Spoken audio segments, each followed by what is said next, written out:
April Pitzer disappeared on Monday, June 28, 2004. When a person disappears without a trace, often the most critical information is hidden in their actions and words from the days before they vanished. April Pitzer's last known whereabouts may hold the clues to what happened to her.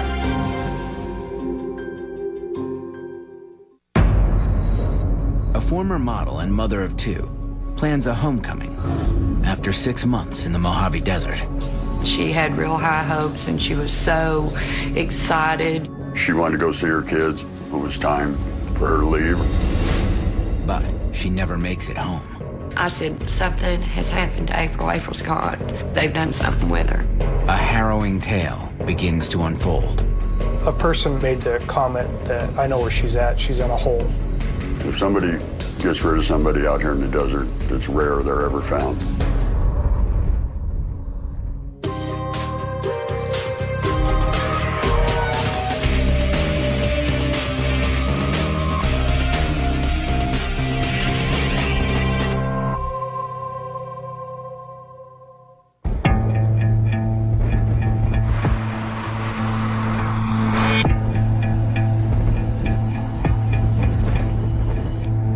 It's a windy, unforgiving evening in the Mojave Desert in May 2004. 30-year-old April Beth Pitzer aimlessly wanders along old Route 66 in Newberry Springs, California. The young mother of two from Texas, who once aspired to be a model, is now homeless, hungry, and defeated. She wonders how life has come to this.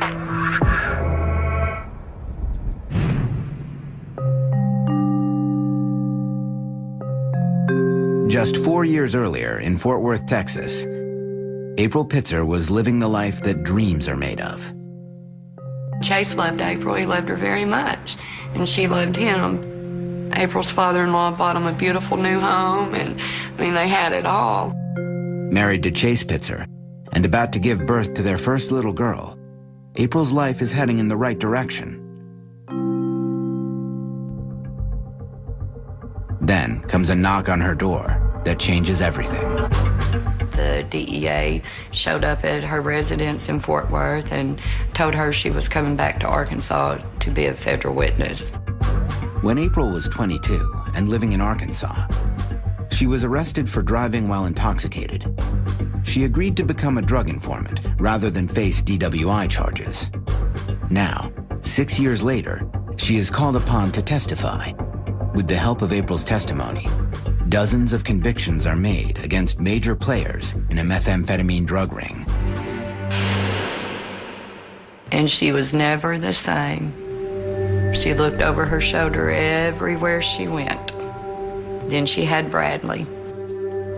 The birth of her second daughter brings April renewed happiness. But before long, the paranoia begins again. She wouldn't even let her girls sleep in their rooms because she was scared somebody was going to come through the windows and kill them. And all of this paranoia started really taking its toll on her marriage itself. To subdue her fears, April starts drinking and doing drugs. Her and Chase had grown very distant. It's hard on me to understand all this fear, this paranoia, people going to kill her. But I was her mom, and I couldn't give up on her. April has a breakdown and is diagnosed as being bipolar. April just crumbled, you know? They'd put her on this medication, that medication. She was so beautiful, and then she just started getting thin, and it was just so sad. With her marriage all but over, April takes her two girls and moves into an apartment. She took a job at this little Shamrock up the road from where she and Chase lived. The girls had never been away from her. She was hands-on mom all the time. Just when she thinks life can't get any worse, April's in-laws gain custody of her children. She went home one day to get some more stuff, and the children were taken from her because she was bipolar. They thought she needed a break. Separated from her children, April starts socializing with a different crowd. I met April back sometime in Texas. I was at a friend's house, and we were having a little social gathering. John Lopez is a truck driver from California who has been staying in Texas with relatives. When John and April meet, the two seem to hit it off. They decided to go out just to, mingle and have a few drinks and have a good time. He paid April the attention that she felt she wasn't getting. John came into her life at a time when she needed to feel loved. Just a few months later, John starts making plans to leave Texas and go back west. I asked her if she wanted to come out to California and have a different view of the world, And she decided to come out with me. April's thinking was, well, distance makes the heart grow fonder. And if I put distance between me and Chase and my mother-in-law and father-in-law, they'll realize that they need me to take care of these babies. It's December 2003, and April Pitzer leaves Texas temporarily to clear her head. And everything was going to be fine, and she's going to have her little girls back and her husband, her beautiful home, and her beautiful life. But it didn't end up like that at all.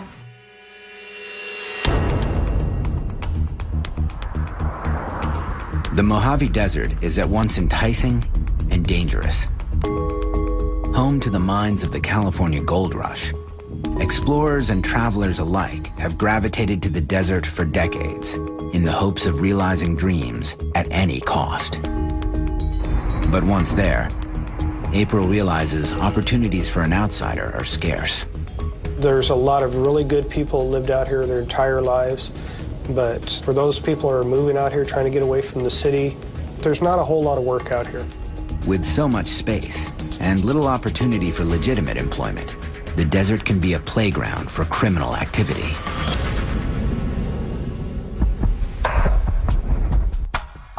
Barstow, California is known for methamphetamine capital of the world, so they say. I would say yes, there's some drugs that are floating around in the area. I try to warn her that there's certain places that you can go to that are okay, and then there's other places that you have to watch what you're doing out there. As it turns out, April is drawn to the very crowd John warns her about.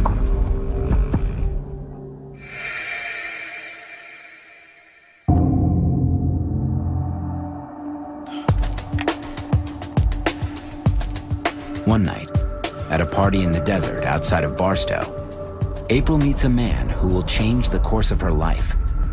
There's an instant and intense attraction. This person on the dirt bike said, I've got 20 acres, we've got some trailer homes, and you can come home with me, and you'll have a place to live. With a new man on the scene, April and John's relationship goes sour. Despite his warnings, April moves to a desert community about 20 miles east of Barstow. The world April is about to enter is a far cry from the life she's left behind. They didn't even have electricity in that house where she was at. I didn't know. Coming up, when April Pitzer hits rock bottom, she reaches out for help. But is it too late?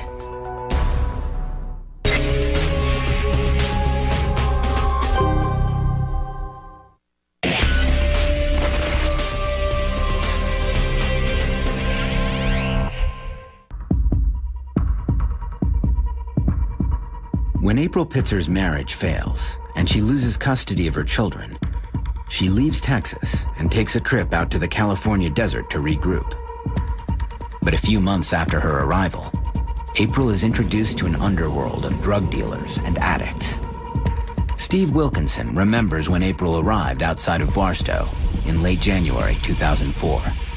The house I lived up in was right up on the road, and she was staying back there with her boyfriend.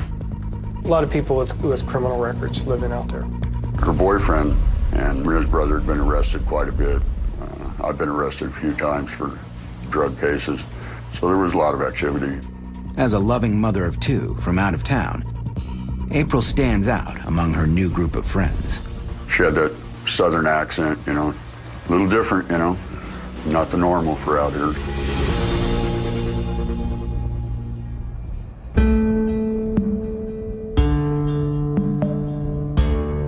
3 months go by, and April's situation is getting increasingly precarious.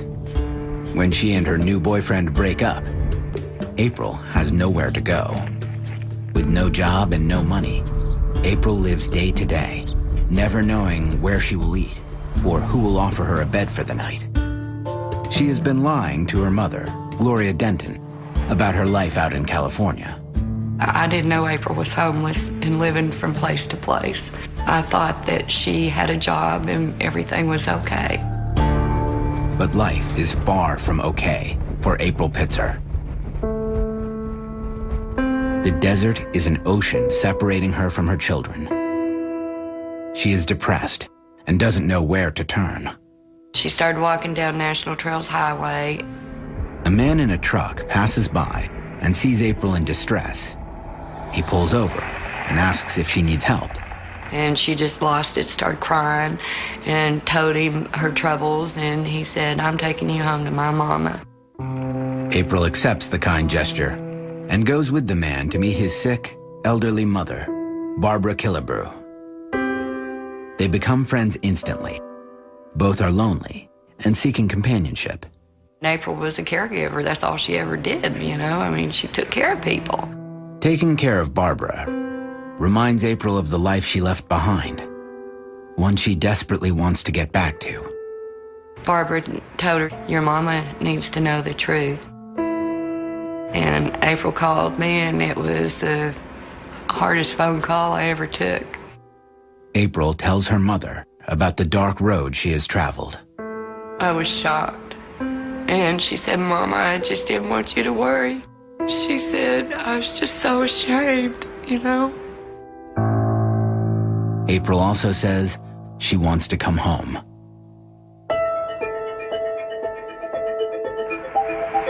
It's early June 2004, and Gloria Denton immediately starts making plans for her daughter April's return to her hometown in the hills of Clarksville, Arkansas. But April isn't quite ready. Her mom seemed to think that she wanted to come home. She was ready to. She just hadn't made that commitment that she was going to do it. While days are spent with Barbara, April still needs a place to stay at night. Unfortunately, Barbara doesn't have an extra bedroom for her at the house. For shelter, she must rely on the kindness of other friends in Newberry Springs. She'd been staying at my house maybe a couple of weeks or something like that. But she wanted to go see her kids, and that was a good thing for her to go do. You know, it was time for her to leave. But according to Gloria Denton, her daughter stopped staying at Steve's house not because the timing is right, but because she is scared.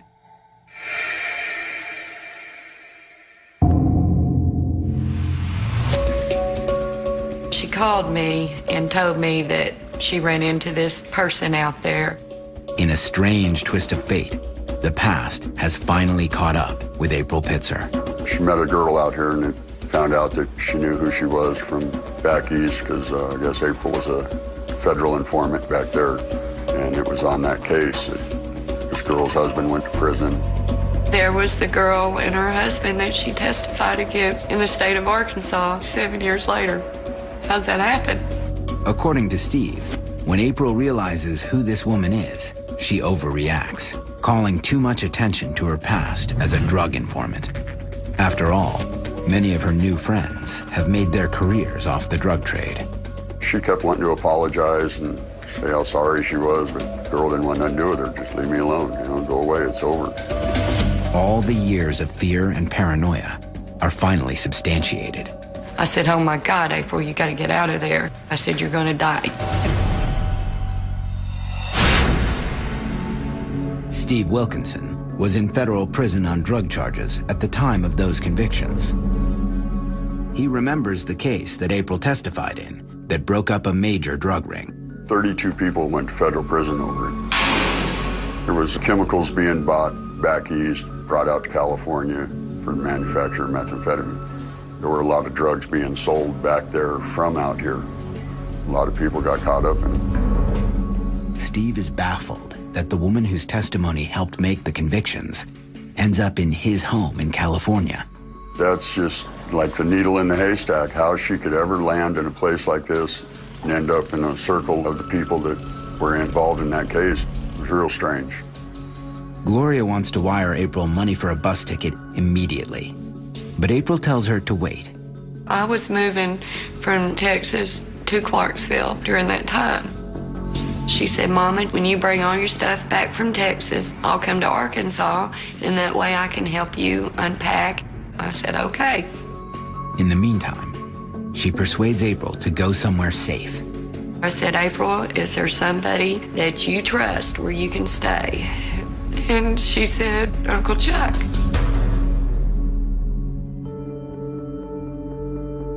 Chuck Hollister is a quiet, middle-aged man, well known for taking in people who are down on their luck. Over the last few months, April had occasionally stayed at his house off Old Route 66 in Newberry Springs.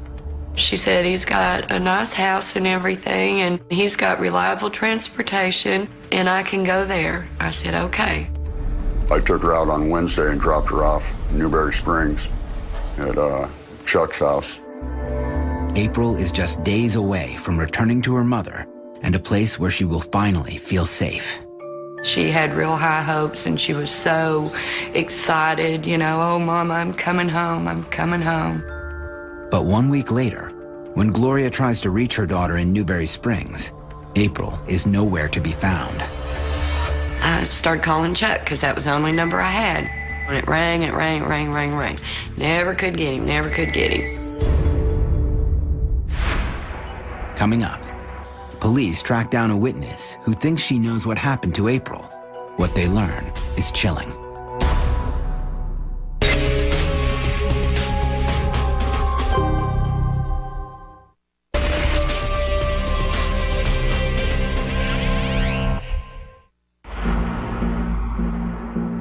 Just when April Pitzer comes clean and asks her mother for help to get back home, a chance encounter from the past causes her to fear for her life. Now, instead of planning a homecoming celebration, April's mother, Gloria, is desperately trying to locate her daughter's whereabouts. And the man April has been staying with, Chuck Hollister, has not been answering his phone. Tried to call her. Couldn't get her, couldn't get her, couldn't get her. And on July the 4th, I finally got a call. April's friend, Barbara Killebrew, had been in the hospital. One of the first things she does when she gets home is phone Gloria to check on April. Barbara called me and she's like, how's it feel to have your baby back? I said, Barbara, April's not home. As she hears those words, Gloria begins to fear the worst. I said, Barbara, something's happened to April. Who was the last person with her? And she said, Chuck Hollister. He brought her out here to get her stuff. He had taken her to several friends' house. He took her to Barbara's house. She was telling everybody goodbye. She had packed her stuff, and her stuff was ready to go. It's been 8 days since April was last seen. Gloria is frantic and tries to file a missing persons report. I called San Bernardino County. They wouldn't let me report her missing. They said she just had a bad marriage, lost her kids. April's not missing, she just don't want to be found. And I'm like, you don't know my daughter.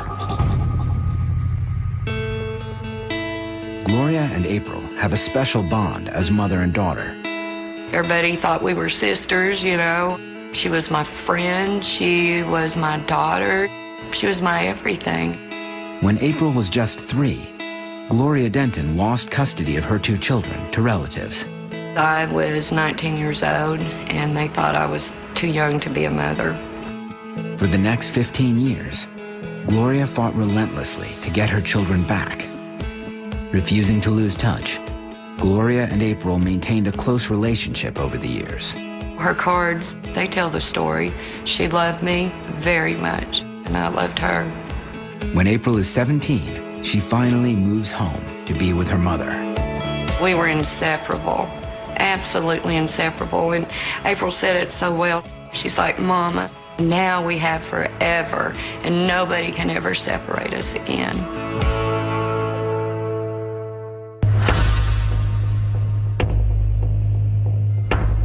Now, in June 2004, Gloria fears she's losing April once again.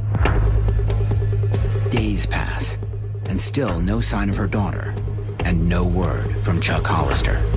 On July the 16th, I said, Barbara, you've got to make a report. Something has happened to April. April's gone. I said, they've done something with her. This time, police take the report. Then, just 3 days later, Gloria finally gets the call she has been anxiously awaiting. It's from Chuck Hollister.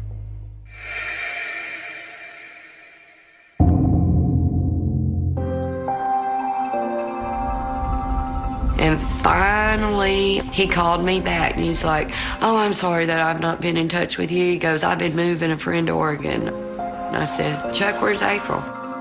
Monday morning, he got up to go to work. April was still there. He came home, and April was gone, and he hadn't seen her since. He thought somebody gave her a ride to a bus stop, and she had gone home. Chuck tells Gloria about April's state of mind the Sunday night before she goes missing. She had the pictures of her girls out on the counter, and she was crying. She held their pictures up to her heart and said, I'm going home, I'm going home. But what Chuck tells Gloria next is very disturbing.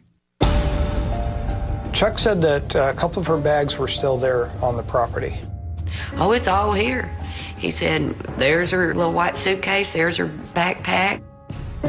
Why would April have left all her belongings behind if she was en route to Arkansas?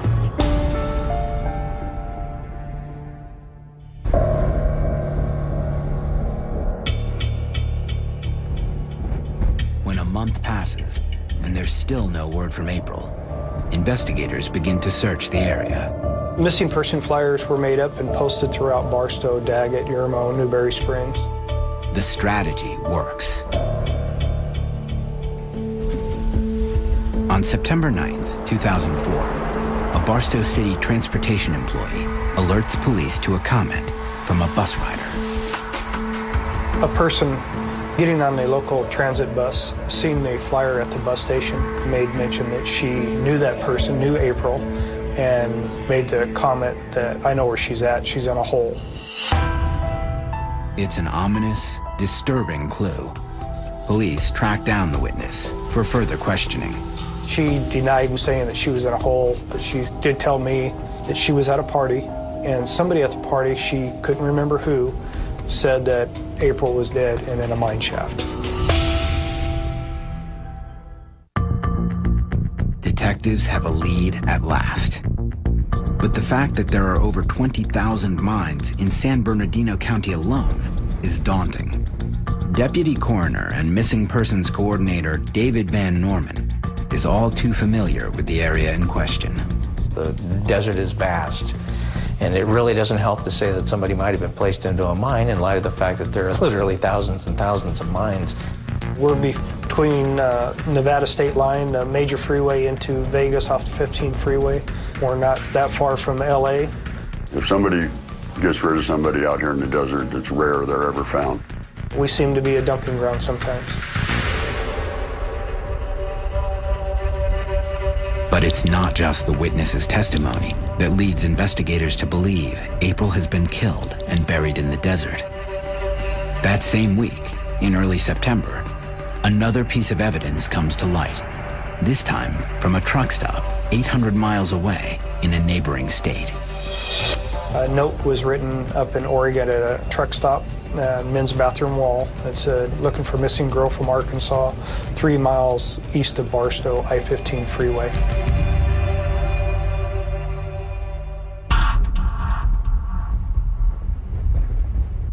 From Barstow to the Calico exit, the ground search was conducted. And again, that's an area where there's hundreds of mine shafts. We had nothing more to go on than that. Meanwhile, the San Bernardino County Sheriff's Department obtains surveillance video at the truck stop that captures everyone going into and coming out of the men's bathroom. It's 24-hour live video, and we have it from June all the way through to the day it was found in September. In the end, neither the ground searches nor the surveillance video provides any further insight into April's case. No evidence was found. That doesn't mean that the rumor isn't true. Coming up, Could cryptic notes etched in an old miner's shack hold the answers to April's disappearance?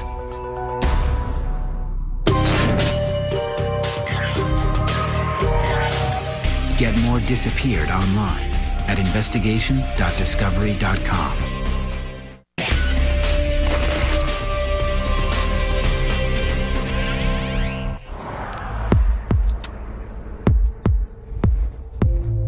It's mid-September, and the search for April Beth Pitzer is heating up. But everyone fears the worst. First, a witness overhears that April's body is in a desert mine, and then a message found in a truck stop bathroom reveals the missing woman from Arkansas is close to Barstow, California, off the I-15. Police and April's mother in Arkansas have begun tracking people down who knew April, desperate for any clues that can explain her disappearance on June 28th. April didn't have a phone of her own. Wherever she went, she'd call me collect. I started calling all the phone numbers back, and one person would tell me a little more and a little more and a little more. Gloria wanted to believe her daughter is still alive, but that hope is fading. She hears many theories about where her daughter's body is, but there is one location that keeps coming up: the mines of Ludlow. It turns out that Chuck Hollister, the last person known to have seen April alive, has a close friend named Dan, who claims to own a mine out in Ludlow called the Red Dog Mine. Chuck and him mine, they made jewelry and stuff. Dan and Chuck are known rockhounds. They spend a lot of their time together working the Red Dog Mine, about 30 miles east of Barstow. Dan thought he was going to get rich. The town of Ludlow was part of the Mother Lode during the California Gold Rush. This was an old mining area back in the late 1800s, and there were some old shacks out there that he'd write his name on, claim that the shacks were his. Dan often stays out at the Red Dog Mine for days on end. He's a hermit who likes to keep to himself. He's got a sign on the front, handwritten. It says, "If you can read this, then you need to go have a nice day someplace else. Dan." Dan had started working in this mine back in the 70s. At the very bottom of it, which is about 200 feet deep, he had wrote Dan 1979. Dan had been around a long time. When he was younger, he was one of the guys that, and you wouldn't want to cross. The connection between the rumor that April's body might be found deep in a Ludlow mine and the fact that Dan worked the Red Dog Mine in Ludlow is enough for police to investigate further. First, they try to question Dan. I went by his house on numerous occasions. His vehicle would be there. I'd knock on the door, he wouldn't answer. I would leave my business card. I left missing person flyers asking him to contact me. Eventually, Dan does talk to the police, but says he knows nothing about April Pitzer's whereabouts. Without gaining any valuable information from Dan, investigators decide to go out to Ludlow and search the area. They begin at the dilapidated mining shacks Dan is rumored to have occupied, and are shocked at what they find. There was some strange writing on the walls inside. Things about him being a sniper in Vietnam, things about trespassing on his property. What investigators tell Gloria is bone-chilling. One of the sayings were, 3 people can keep a secret if 2 are dead. Another one was, if you want to disappear, I can help you. It'll bug me forever because I might have sent her to her doom.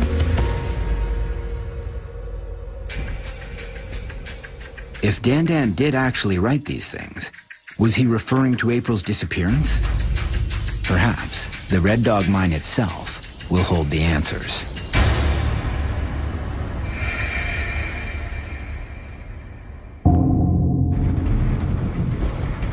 Barstow Search and Rescue Team went out there. They also eventually took cadaver dogs out there, and they searched the mine from top to bottom. But after 2 days with the cadaver dogs, police are confident April's body is not hidden there. There are no clues to indicate April had ever been to the mines. Could all this talk about Dan and the Red Dog Mine be just desert folklore? Dan continued denying any knowledge of anything about April. He knew her. He didn't know what happened to her. He claimed he didn't do any harm to her. The search for April is at a standstill.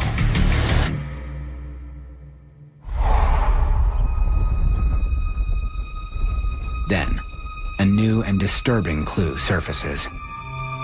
In January of 2005, a woman recognizes April from a missing persons poster and realizes this was the same woman who worked for her in June of 2004, likely the same time she was staying with Chuck Hollister. Andre Pruitt, owner of the famous Baghdad Cafe in Newberry Springs, remembers well the day April came into the restaurant. April came in and asked me for a job, said she needed to have something to do. She said she lived over on one of those dirt roads back there. Chuck Hollister's house on Caspian Road is just a few blocks from the restaurant. And I said, we're really not very busy, but I can let you work a few days a week. And then she came back the next day. On the first day of her job as a waitress, April's appearance makes a lasting impression on Andre. She looked very nice. She had her hair up. She had on a white blouse and a black skirt, like she was really going to work somewhere. Nice. At first, April seemed like a good fit at the Baghdad Cafe. She was very sweet and nice to the customers. I said, well, you know, she'll work out. Then, on the second day of her new job, what Andre believes to be the days leading up to April's disappearance, she could tell things were not right. April looked like she had been beaten. She looked like somebody had hit her in her eye because it was blue. I don't know who she was really involved with, but I knew that she was upset the day that I talked to her. I knew she needed to get out of here for whatever the reason. She looked really confused and maybe a little scared. The mystery remains. Who was April scared of, and why? This was the same time period when April planned on returning home. Could this be the day she went missing? And then that was the last day that I saw her. She didn't come back. Coming up, on his deathbed, Dan leaves one last cryptic message in the search for April. Will it lead investigators to her remains?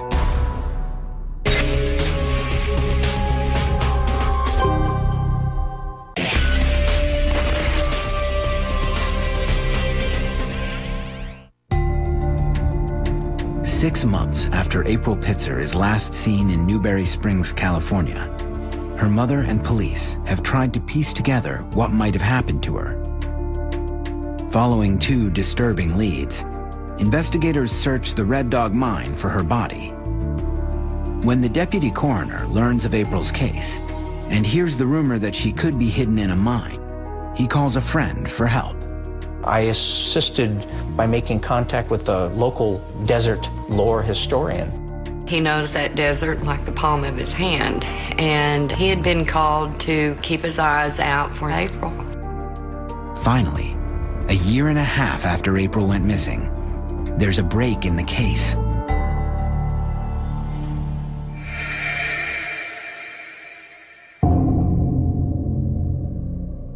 In late December of 2005, while leading a tour group through the old mines of Ludlow, the historian stumbles upon what will prove to be vital evidence.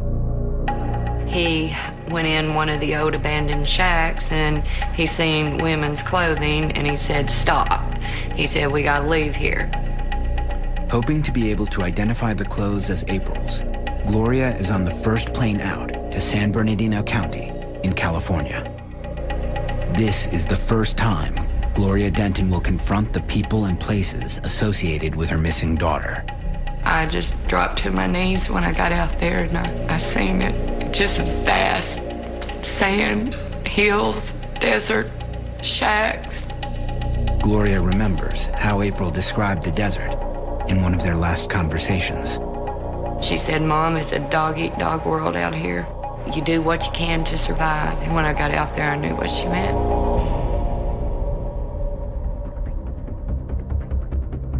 The next morning, Gloria accompanies the search team to the area where the clothes were found. They head out to a mine called the Indian Queen, several miles beyond the Red Dog mine, which police searched 1 year ago. When they arrive, April's mother ventures out to scan the premises for any signs of her daughter. It doesn't take her long. The first thing I seen was a red and black flannel shirt that I sent her. Gloria sadly remembers the night April called her, asking for help. She didn't have any clothes, she didn't have anything. She said, "Mom, it's cold out here. You know, can you send me a coat, something flannel?" So I fixed her up a couple boxes of clothes. April told her mother how touched she had been to receive the care package. She held them up to her and smelled them, and that she went in the bedroom and closed the door and just cried and cried because she could smell me and she knew where they came from.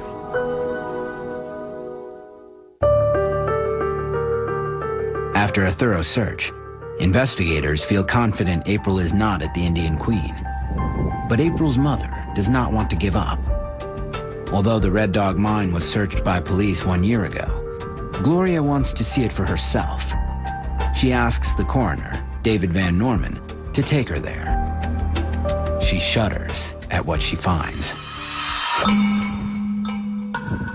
When I pulled up, the first thing that I seen was the white suitcase that Barbara Killebrew gave April. It was just a flapping in the wind. This is the same suitcase Chuck claimed April left behind at his house. It was not here when police searched the Red Dog mine in December of 2005. Now, 1 year later, April's clothes are scattered between the Indian Queen and Red Dog mines. The question persists. How and why did these items get from Chuck's house in Newberry Springs to the mines of Ludlow, 30 miles away? I don't know how the clothing that Gloria says was her daughter's ended up in the desert, if it was the same clothes that was at Chuck's house. Police and Gloria may never know the truth. Chuck Hollister is very sick with cancer. Detective Steve Pennington interrogates him one last time. I asked him, if he had done this, if it was something that he wanted to clear his conscience, and he flat out denied any involvement in her disappearance. As for the clothes that were found in the desert, they failed to provide any forensic value. The hot of the desert sun and sometimes the cold of a desert winter will destroy any evidence that could be analyzed from that. Soon after, Chuck Hollister passes away. As time progresses, the case of April Pitzer gets increasingly complicated and enigmatic. There's been so many rumors that have floated around out here. We don't want to hear any more rumors. We want to know what somebody actually knows.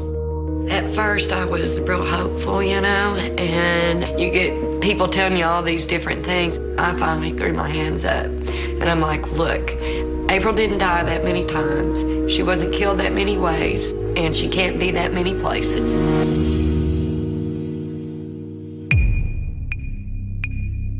Then, in 2009, when Gloria is out in California for yet another search, she hears through the grapevine that Dan, the man who might hold the clues to her daughter's disappearance, is sick and in the intensive care unit.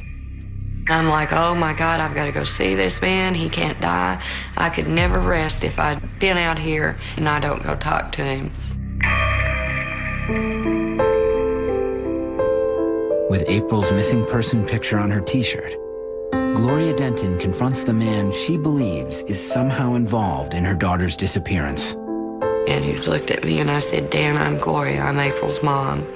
And I kept on waiting on that hate to come over me, and it just never came. Dan and Gloria talk for over an hour. His kindness makes Gloria feel as though she has been wrong all along about his role in April's death. I started crying, and he cried with me. And, he took my hand, and he said, April was a sweetheart, Gloria, and whoever killed that girl needs to be brought to justice. Then, just days later, before dying, Dan confesses to friends that he knows more about April's disappearance than he let on. Dan said when he was dying, that girl, April Pitzer, said her mom's in the right place. She's just not been far enough. I believe when he said we were looking in the right place, he was referring to his mine.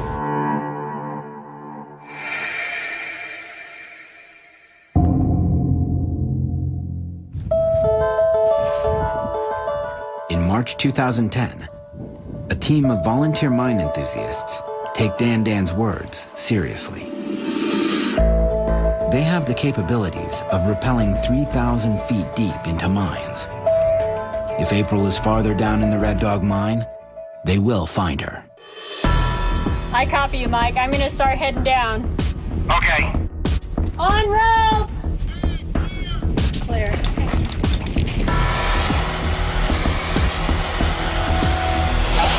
Do you want to give us an update of what you're seeing? It's a clean bottom. There's no debris.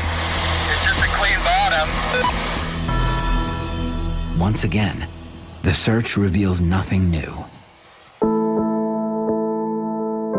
I can't tell you the nightmares that I've had that April was in Red Dog Mine. No matter how many people went down there, how many times, I could never get that vision out of my mind.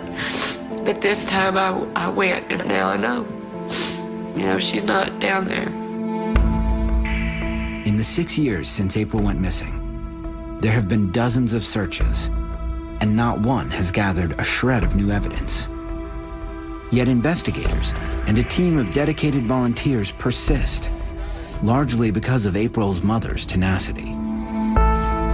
So many people don't report their loved ones missing as adults because, well, they're not worthy. That's a prostitute, that's an alcoholic, that's a drug addict, you know. I don't care what they are. They are lives. They have names. Gloria believes her daughter deserves justice and to be remembered as she was in life before her troubles began. April was beautiful, full of life. She had a beautiful body, a beautiful soul, a beautiful face, and a heart of gold. Everybody loved her.